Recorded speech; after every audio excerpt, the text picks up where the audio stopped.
Iran के साबिक सदर इब्राहिम रईसी की दो वीडियोस ने तहलका मचा दिया है। पहली वीडियो उनकी आखिरी रसूमात की है। लाखों अफराद नमाज जनाजा में शिरकत के लिए पहुंच गए हैं, जबकि ईरानी आर्मी चीफ ने हेलीकॉप्टर गिरने की तहकीकात भी शुरू कर दी हैं। ईरानी मीडिया के मुताबिक नमाज जनाजा के बाद सदर इब्राहिम रईसी की मैयत को तेहरान लेकर जाया जाएगा, जबकि तदफीन आबाई इलाके मशहद में होगी, जो कि जुमेरात को होगी। सुप्रीम लीडर तेहरान में नमाज जनाजा पढ़ाएंगे। इस कौमी सानहे पर ईरान में आज से 5 रोज़ा यौम सोग मनाया जाएगा। ईरानी लोगों की उनसे वालिहाना मोहब्बत की वजह उनकी दिलेरी है। हर महाज पर ईरान के लिए खड़ा होना, बैनुल-अक़वामी ताकतों की आंखों में आंखें डालना, इसराइल और अमेरिका को दो टोक जवाब देना, ये सब दुनिया के सामने है।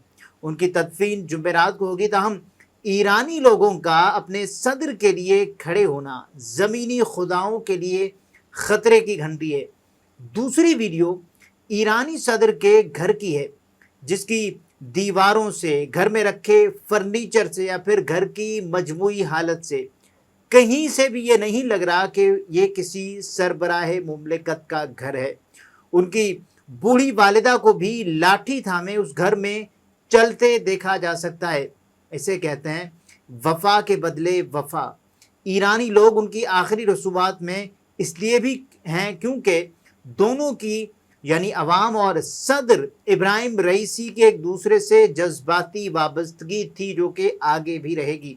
जबकि हमारे हुक्मरान आलीशान महलात में रहते हैं, कोई बिलावल हाउस में रहता है तो कोई बनीगाला में, और कोई रायविन में पुरतायुश जिंदगी बसर करता है। अवाम हर गुजरते दिन के साथ कर्जों की दलदल में धंसती चली जा रही है। हमें कुछ सबक ईरान से ही सीख लेना चाहिए। वाज़ेह रहे कि 19 मई को ईरानी सदर का हेलीकॉप्टर ख़राब मौसम के दौरान तकनीकी खराबी की वजह से गिरकर तबाह हो गया था।